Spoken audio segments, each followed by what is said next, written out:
Bienvenue à l'entretien de France 24. Je suis Philip Crowther à Washington. Les drapeaux sont en berne à travers les États-Unis depuis les attaques terroristes à Paris vendredi.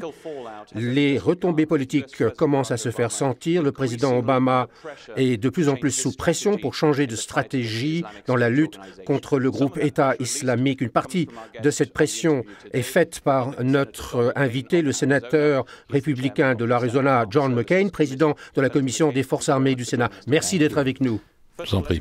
Tout d'abord, revenons aux événements de vendredi. Comment avez-vous vécu ces événements? La nouvelle a été connue un vendredi après-midi. Qu'est-ce que vous avez ressenti à ce moment-là? Vous avez souvent averti le monde d'une attaque terroriste de cette nature, soit en Europe, soit aux États-Unis. Ce que vous avez vu, est-ce que ça vous a paru presque inévitable? La façon dont nous sommes occupés de ce phénomène du groupe Daesh a rendu les choses quasiment inévitables. Je suis désolé d'avoir eu raison. Bien sûr, au-dessus de toutes les émotions que nous avons aux États-Unis, parce que notre plus ancien allié a éprouvé un coup terrible. C'est de la sympathie, c'est de la peine. Il y a véritablement une vague de sympathie que je n'ai jamais vue aux États-Unis pour le peuple français. Mais, cela dit, étant donné le manque de stratégie pour vaincre le groupe Daesh, c'était simplement une question de temps. M. Baghdadi était dans nos prisons, dans un camp qui s'appelait Camp Bouka, en Irak, pendant 4 ans. Et il en est sorti comme un dirigeant quand il est parti. Quand on l'a libéré, il a dit aux Américains « Je vous reverrai à New York ». Il n'y a aucun doute sur leurs ambitions. Ils ne veulent pas vaincre la France, ils ne veulent pas vaincre les États-Unis. Ils veulent semer le terrorisme. Et donc, ils recrutent des gens pour leur cause. Le succès mène au succès. Pour que cela puisse se passer à une si grande échelle à Paris, dans une des grandes capitales européennes, qu'est-ce qui s'est mal passé du côté des forces de sécurité françaises pour que quelque chose comme cela puisse avoir lieu devant notre porte?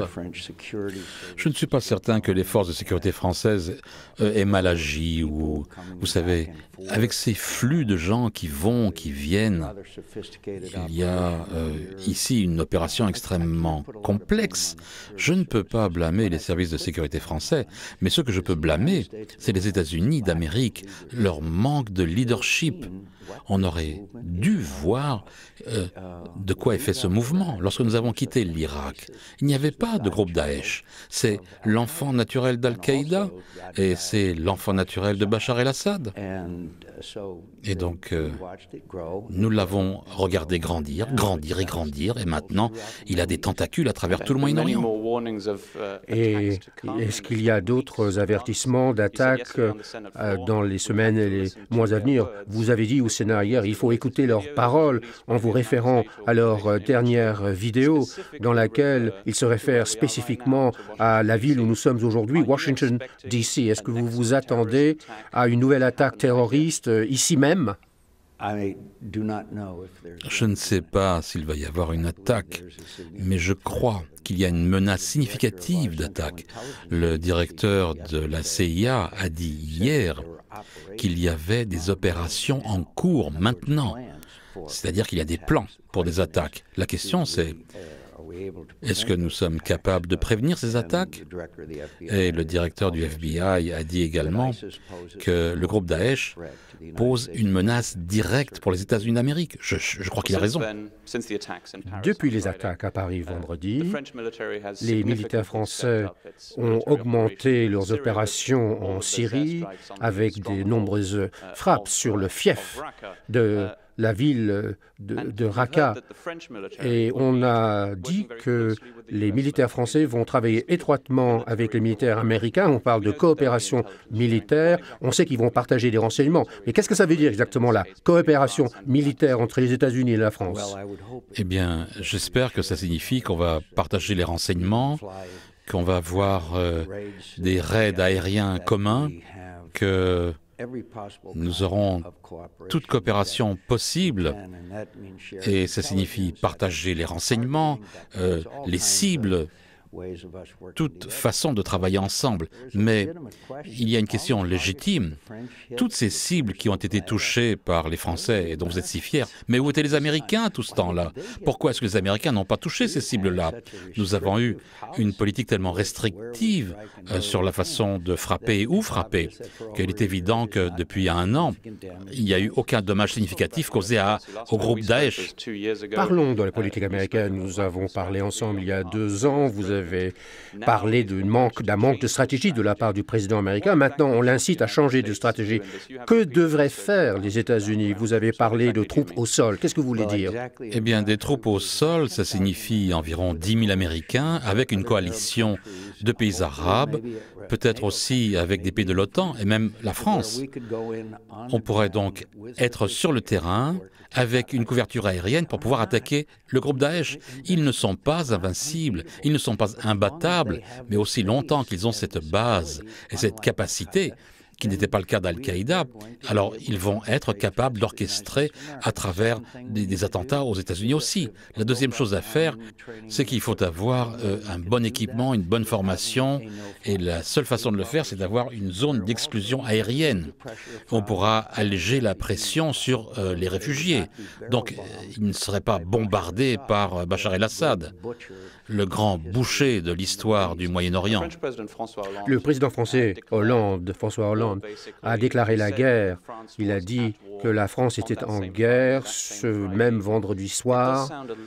Ça paraît soit un peu trop comme une guerre contre le terrorisme. C'est un groupe qui s'appelle l'État islamique, mais qui n'est pas véritablement un État, qui n'a pas un ancrage territorial clair. Est-ce que ça ne semble pas un peu trop comme une guerre que mènent les États-Unis sans fin depuis longtemps?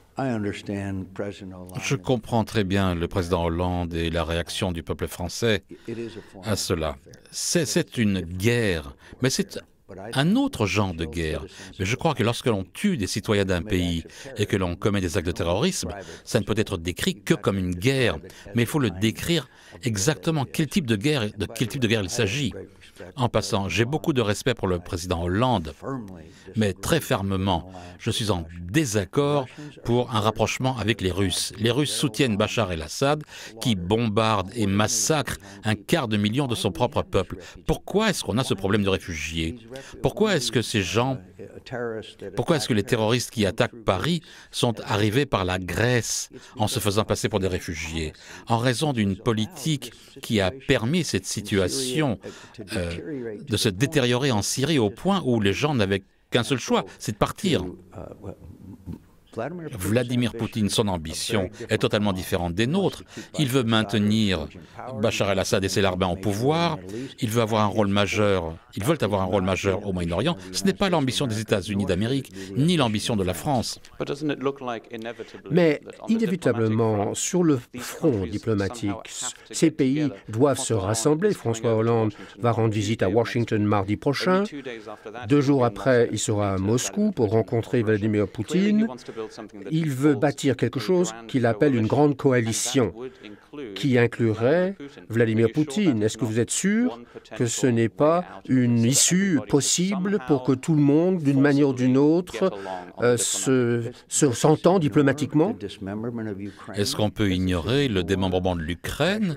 Est-ce qu'on peut ignorer les pressions qui sont mises sur les États baltes?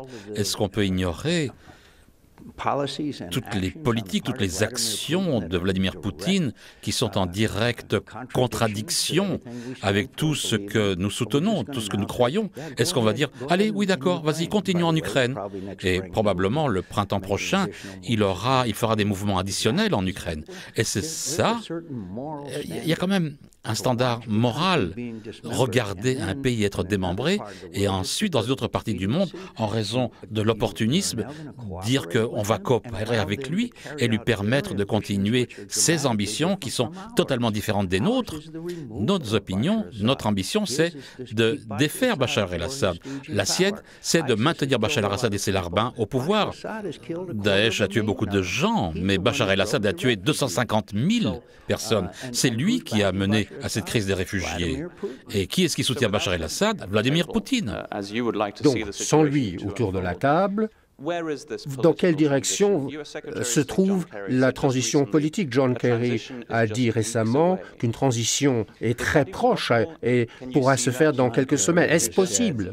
John Kerry a dit à plusieurs reprises, vous savez, il a réuni 50 pays à Genève, il a réuni des gens à Vienne. Ça doit être vraiment sympathique là-bas, hein?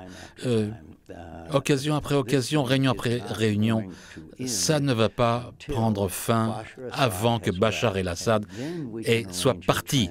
Et là, on peut mettre en place une transition, mettre en place une force de maintien de la paix au sein de la Syrie.